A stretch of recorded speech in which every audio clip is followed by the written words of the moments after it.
Welcome to Reef Diary, day 110. It was funny, today I was thinking, do I have anything to do a Reef Diary about? And I just didn't think I did. But it turns out I had a heck of a project ahead of me.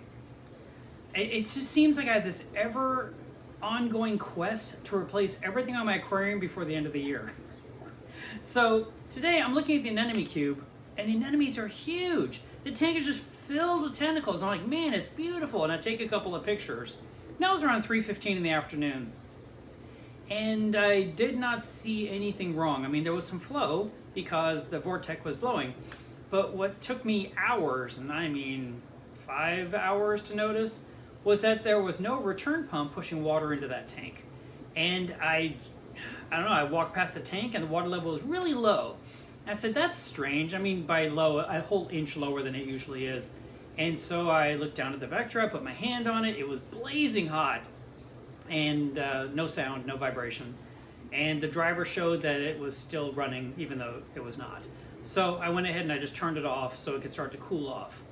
Then the next step was going to be to remove the strainer basket that's on there, because that keeps any kind of snails from getting into the pump that could obstruct the impeller.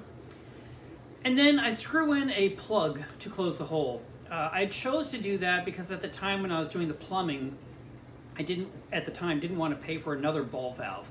It just didn't seem necessary, and a screw-in plug is less than $1. I just screw it in, no water comes out of the sump. I mean, it's done. So yes, my hand has to get wet for a couple of seconds, but yeah, no ball valve. So I went ahead and did that, and then I put a little tray under the union that's in front of the Vectra pump and let it drain the water out.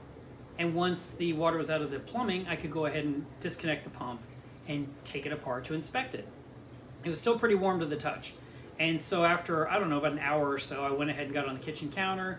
I removed the screws, I took off the impeller cover, and underneath it there was my impeller, but I could not remove it at all. It just will not come out of there. It won't even turn. It's just like locked into place basically with like the slightest movement, which is just going to be like a little bit of play that you would have in the impeller. So, being the person that I am, I had on my shelf a bunch of old stuff and backup parts, and I had a feeling in one of my boxes I had a motor, an L1 motor.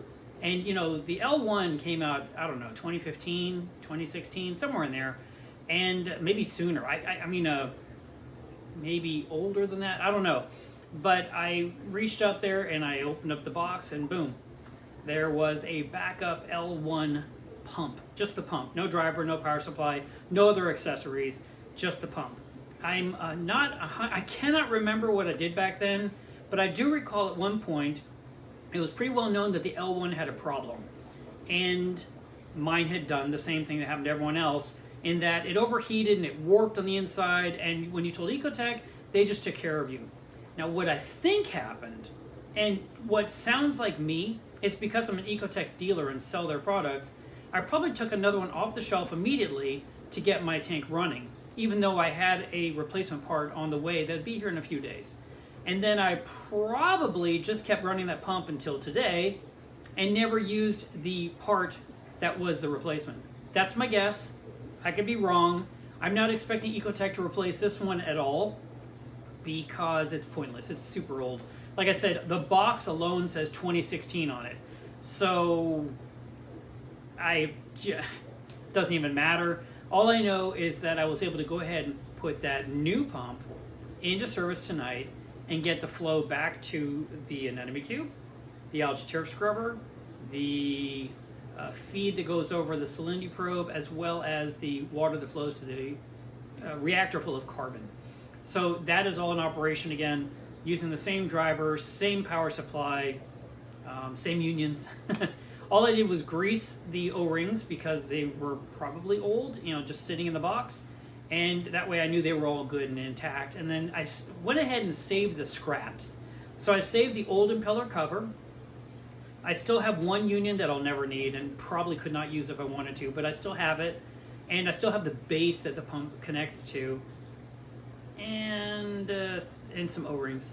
And some bolts and nuts. So if if I was in a pinch and needed some weird oddity or dropped something and lost it, I have a few little scraps left over in a box. But other than that, I'm in operation. Now, since then, the Vectra L2 has been out for a couple of years and is a better pump in that it was redesigned and is more reliable. But I am yet again using another L1 for now, but it has that black interior section that was the upgrade. That was the solution to the problem with these pumps originally.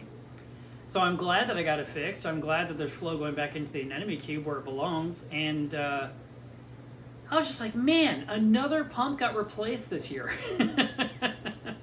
But again, this tank is about to turn 8 years old. The system has been running nonstop every single day, and everything's just tired. And so it kind of makes sense. I'm replacing lights, replacing pumps. I'm replacing whatever to get things to where it can be a nice, healthy system.